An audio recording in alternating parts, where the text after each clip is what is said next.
So I'm talking to the elves on the show, Charles Edwards and Robert Aramayo. I'm going to ask you, Charles, first. You play the elf that causes all the trouble by making the rings, and as punishment, you get a quiz question.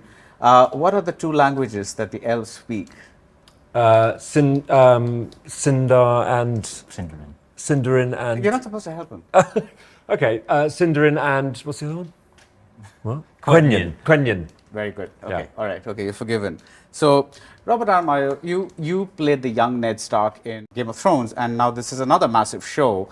What's it like being in one of these shows? And I want you to use one word to describe it, and that word cannot be exhausting. One word. Okay. It's a gift. Okay. Hmm. That's a very diplomatic word. Good answer. It is. It is a gift to be working on this show, to be working with people like Charlie. All of the cast are just so talented, and it's great to be around them. And the creators on the show are excellent. It's really been a gift. Okay. For all of us, it has. Yeah. Yeah. So, Charles, you have interactions with the Dark Lord Sauron, and we live in an age where all villains are given tragic backstories.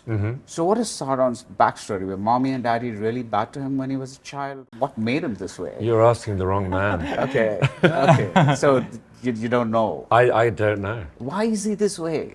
You'd have to ask him. Yeah, you have to ask him. Okay. So there's no wherever he is. Yeah. What's my backstory? Isn't that the first question that actors ask? Oh yeah, I can tell you about my backstory.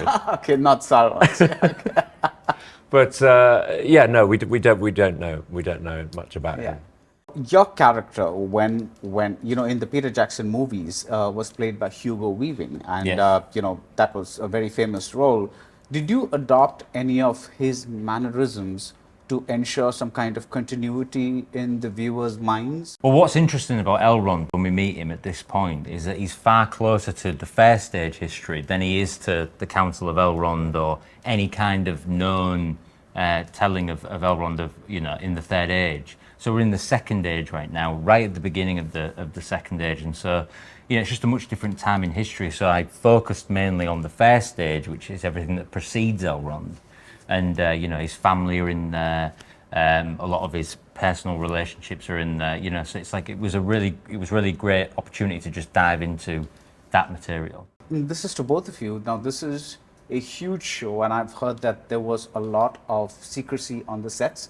So were you aware of all the timelines and all the storylines of the other characters, or did they just give you your pages and said, this is all you get? It wasn't quite that extreme, but nearly. It was, but the other thing, everybody had pseudonyms. So, after a while it gets confused. When you're reading the scripts of other scenes, you're going, now who is that again? And you lose track. And there was a lot of secrecy, but now it's paid off in a way, because, at the time it can be frustrating, but now it's paid off because we've seen the first few episodes, and we've seen what our colleagues have been up to all this time. Okay. And to keep it all a secret has been a real bonus, actually. Yeah. Yeah. It's fun now. Yeah, it's fun now, exactly. Yeah. So you got to see this almost like how we would see this.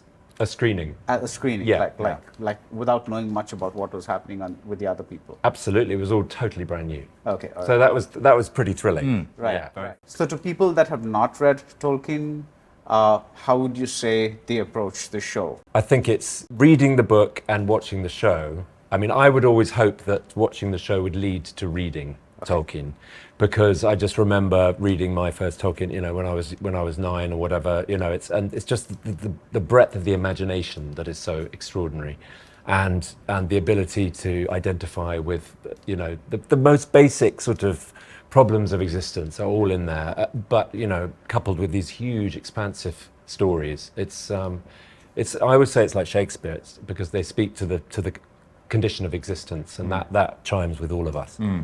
And what's so fun about the show is that, then our showrunners come in and they've weaved some really interesting and fascinating stories based, on their experience of Tolkien, which is what I like about Tolkien. It offers you an opportunity to come to the work in this great way and make your own choices. And yeah, I just hope people really enjoy the choices that we've made. Yeah. Yeah, I hope the viewing leads to reading. Thank you and all the best. Thank you very much. Thank you.